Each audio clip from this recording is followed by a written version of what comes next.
Welcome back. It will take a few weeks to fully gauge the impact of former President Donald Trump's conviction in New York and whether it will alter the dynamics of the election. In the meantime, House Republicans hauled Dr. Anthony Fauci before the Oversight Committee for reasons that had little to do with oversight and a lot more with partisan politics. President Joe Biden, meanwhile, announced a new policy on the border, and there is growing pressure on Israel to accept a U.S.-backed plan to call for a ceasefire in Gaza. There is a lot to discuss, and joining me now is Democratic Congressman Jared Moskowitz. This is the first time we've had a chance to talk since the jury convicted Donald Trump. What's your reaction to Donald Trump now being a convicted felon? We'll have to see how it plays out, Jim. We have no idea how it plays out in politics, but I will say this.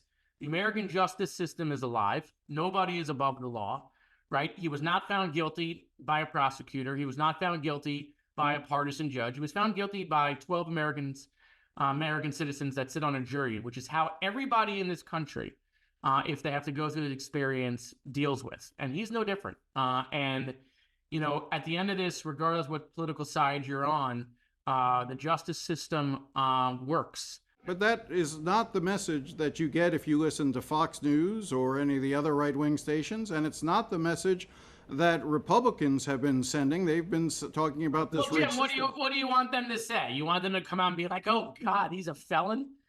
He's a convicted felon. Everything was fair. It was a perfect hearing. I mean, really, what do you want them to say? Like, let's be honest, right? We live in partisan times. They're going to say it was horrible. It was terrible. It's the worst thing. It's like the Salem witch trials. You know, that's what they're going to do. And by the way, don't get me wrong. My side would probably do similar stuff. We wouldn't go to the length that they're going to. I don't see Fox News saying Hunter Biden, who, by the way, is now sitting in front of a jury of his peers. No one's saying that the DOJ is weaponized against Hunter Biden. In fact, you're not even seeing Democrats taking that nonsense, right? We're saying, look, Donald Trump's not above the law. Hunter Biden's not above the law. And whatever happens with Hunter happens with Hunter. No one's going to try to defund the FBI because Hunter Biden might get indicted. But there's a danger to what some of the Republicans are saying. I mean, I think of some of the comments by Marco Rubio in particular, comparing this to the show trials that took place in Cuba that led to assassinations. Some of that, I mean, there's partisan rhetoric and then there's dangerous rhetoric. And I'm curious if you think that the Republicans have wandered into the territory of dangerous rhetoric on this case. Well, I mean, listen, they just do what Donald Trump says. They're like, you know, this is like the movie Aladdin, right? You know, they're all the little parrot. They're all Iago, you know, on Jafar's shoulder, just trying to make the boss happy. You know, that's all they're doing. Okay. Is it dangerous? It's very dangerous. They're out there saying now that when they're in charge, they're going to indict everyone. And it's just going to be about revenge. They're not even talking about, well, look, we'll follow the evidence. If there's a Democrat that did something wrong, then we'll prosecute them. They're not even saying that. They're just saying, no, we're just going to indict people. We don't even know what for, of course. That's dangerous. That's tearing down the judicial system. Marco did say something that I agree with him on. But I'm going to reverse it, which is if Republicans start doing that, then yes, we will never put the genie back in the bottle. That's true. I do want to push back on the other side of this, though, because it does seem to me, and again, we haven't had this conversation, that if it was anyone other than Donald Trump, I don't see a New York City prosecutor. I'm not suggesting this was coordinated with the Justice Department, but a case that is 7 years old, that, you know, that has a fairly novel legal approach, I don't think that any other person other than Donald Trump would have been charged in those circumstances. Do you? Yeah, that may be true. Right? I'm not going to deny the fact that perhaps the case should not have been brought, right? But at the end of the day, this was brought by a state prosecutor. It wasn't coordinated by Merrick Garland or Joe Biden. I love their Joe Biden stuff, right? Sometimes Joe Biden is an international super mastermind, and then the other times he has dementia, right? And so Joe Biden pulling all the strings like a puppet master. By the way, if he was doing that, which he isn't, it would have looked brilliant. But then again, we can't say that because again, Joe Biden's in the basement, right? They'd like to do this double talk. But this had nothing to do with anything at the federal level. This happened at a state level. And so, look, maybe the case shouldn't have been brought. But there are also legal experts that are saying that the DOJ case against Hunter Biden on this gun charge should not have been brought. In fact, they've rarely seen this ever brought against someone suffering with mental illness and drug abuse. And so, look, these cases were brought, right? And once they were brought, the question was, what was the evidence? And obviously, a jury of Donald Trump's peers decided that the evidence meant that he should be found guilty. I'm sure there are lots of people out there, Jim, that have been prosecuted criminally, civilly, who believe the cases should never have been brought. They'll appeal those decisions, and Donald Trump will try to appeal this. We got to let the justice system play itself out. But this idea that we should defund the FBI, right? So much for backing the blue. We should defund the FBI, right? We should defund the government, right? We should start just indicting our political opponents without even knowing what the evidence or charges are. This is ridiculous. And it's all to please one man. The building at Marjory Stoneman Douglas is finally going to be torn down. You've led many tours through that building, congressional tours. Talk about this moment. What does this moment mean? Yeah, obviously, look, it's a mix of emotions, right? I'm sad. I'm happy that the building won't continue to be there, but also I think the building has been an unbelievable educational tool.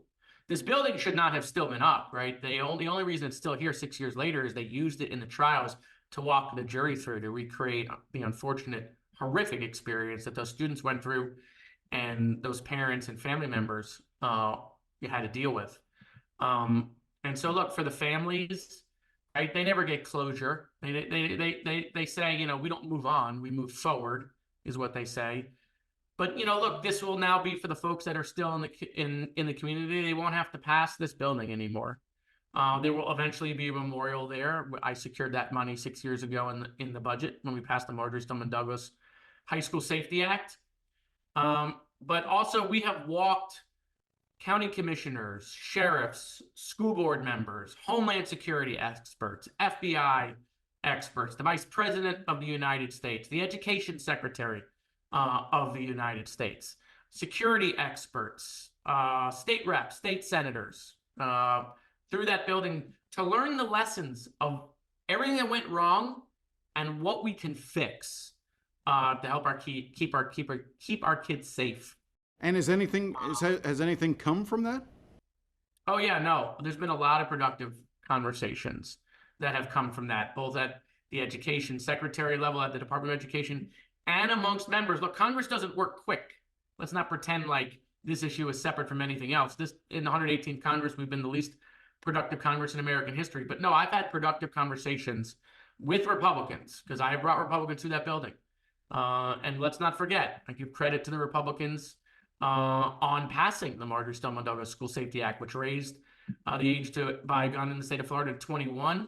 3-day waiting periods and red flag laws. Those red flag laws, as you know, Jim, have been used 12,000 times in the state of Florida since the shooting in Marjory Stoneman Douglas, and then hundreds of millions of dollars for mental health and school safety. And the legislature every single year has gone back to the Marjory Stoneman Douglas School Safety Act and strengthened it from a school security standpoint. And I would tell you this, I think Florida is now the leader in school safety. We're doing things here that other states are copying. But as far as the building is concerned, there'll be a lot of parents that will watch that come down. It's going to be an emotional moment. Obviously, I'm going to try to attend if I can come back from DC. The high school is literally just a mile from my house where I'm at right now. But it's just another reminder about what happened at my high school. I wear the armbands from the family members that gave them to me 6 years ago now. It's just horrible. I think about it from time to time, each day or every couple of weeks, when I'm reminded about what went on there. It's just like an unbelievable sort of feeling. The one thing that always stuck with me, and I'll end here, the one thing that always stuck with me is that when I was going to the funerals, and the parents were eulogizing their kid, their 14-year-old was in a box in front or behind them. They all said something very similar. And they all said, I did everything right by my kid. I did this for my kid. I did that for kid. I did one thing wrong. I sent my kid to school. And I realized that was not on the parents. That was an indictment on elected officials that had allowed something like this to happen. And so I've dedicated the rest of my political career since then to try to make sure that other parents, other family members don't have to join this exclusive group of individuals that sent their kids to school or their family members, spouses to school, and they didn't come home. We'll be right back after the break.